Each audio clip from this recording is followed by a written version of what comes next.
Video begins. Gentle, slightly melancholic music plays. Her journey began with a single, tear-stained letter, a desperate promise whispered across an ocean, a bargain made to save her family from ruin. Alara, barely a woman, packed her meager belongings. Her heart a frantic bird trapped in the cage of her ribs. The faded photograph in her hand was her only guide. A stern-faced man named Alistair, her future husband, who lived in a land she'd only read about in books. A land of sprawling, untamed wilderness and shadows that stretched for miles. The voyage was a blur of grey waves and greyer skies, each day that brought her closer to this new, unknown life. Also wound the knot of fear tighter in her stomach. What kind of man pays for a wife? The question echoed in her mind, fueled by the hushed, pitying whispers of other passengers. They saw her as a commodity, a piece of property being shipped to a reclusive master. Their words painted a picture of a brute, a monster lurking in the remote mountains. When the ship finally docked, the air was sharp and smelled of pine and damp earth. A man was waiting, but he wasn't the one from the photograph.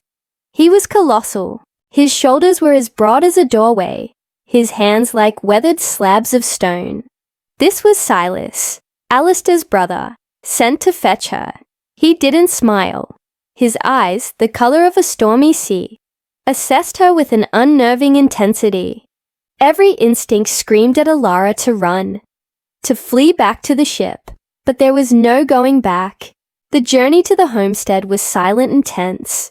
Silas navigated the rugged terrain with an ease that spoke of a life carved from the wilderness itself. He was a giant, a man of the mountains, and Alara felt as small and fragile as a wildflower in his presence. She huddled in the wagon, clutching her shawl, her fear a tangible thing between them. She expected cruelty, a cold indifference, but instead, there was a strange, quiet consideration.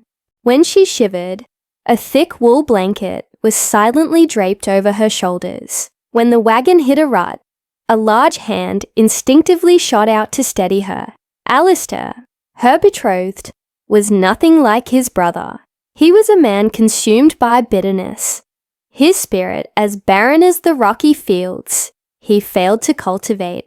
He looked at Alara, not with affection, but with the critical eye of a farmer inspecting livestock. He was cold, dismissive, and his words were often laced with a sharp, biting cruelty. "You're smaller than I expected," he'd sneered on her first night.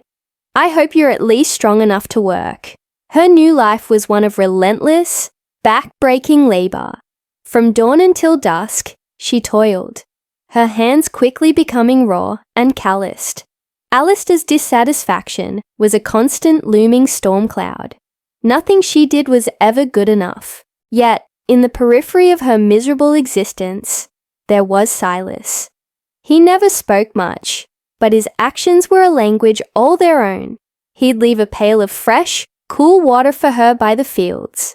When the sun was at its most brutal, he'd mysteriously mend the handle of her worn-out hoe overnight.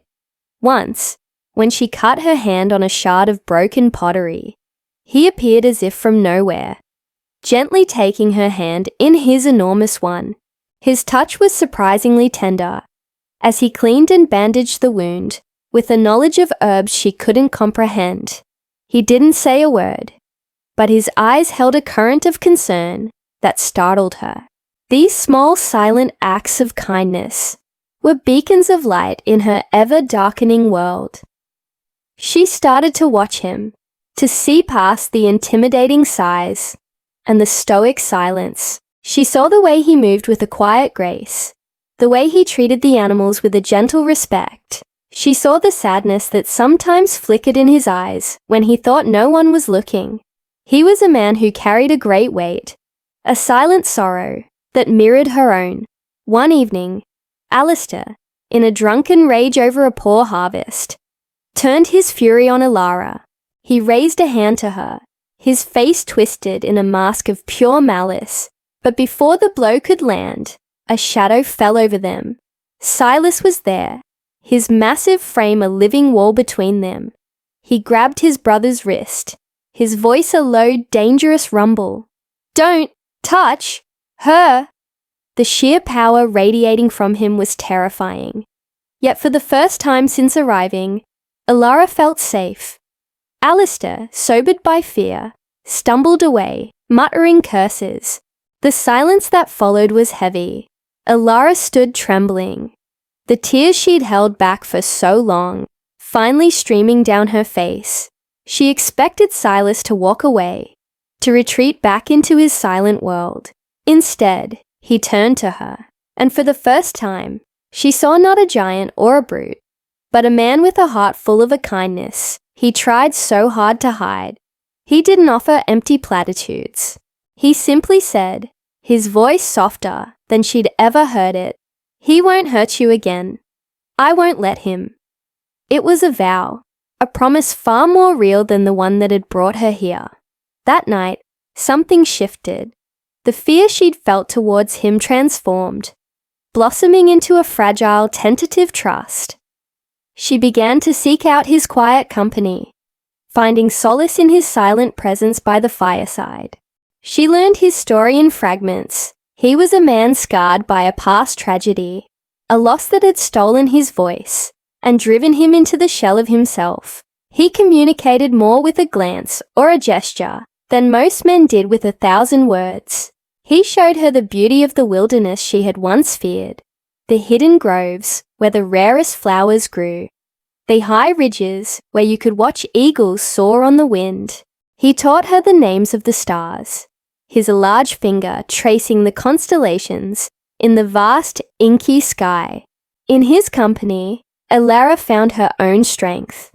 Her fear was replaced by resilience, her sorrow by a quiet joy. She discovered that kindness wasn't found in grand declarations or empty promises, but in the steady, unwavering presence of a good heart. Alistair's cruelty became a distant noise, easily ignored. Her world had shrunk to the space she shared with Silas, a world built on silent understanding and mutual respect. One day, as they were mending a fence, their hands brushed. The spark was undeniable. Alara looked up, and in Silas's stormy eyes, she saw not just kindness, but a deep, profound affection that mirrored her own. He hadn't bought her. He hadn't bound her with a contract, but he had, with his quiet strength and gentle heart, truly won her. Her journey began with a letter of despair, leading her to a life she feared, but in the arms of a silent giant, in the heart of the wild. This frightened mail-order bride finally found her home. Thank you so much for watching. It just goes to show that true strength is found in kindness, and love can blossom in the most unexpected of places. If you enjoyed this story, please hit that like button and subscribe for more. We'll see you in the next video.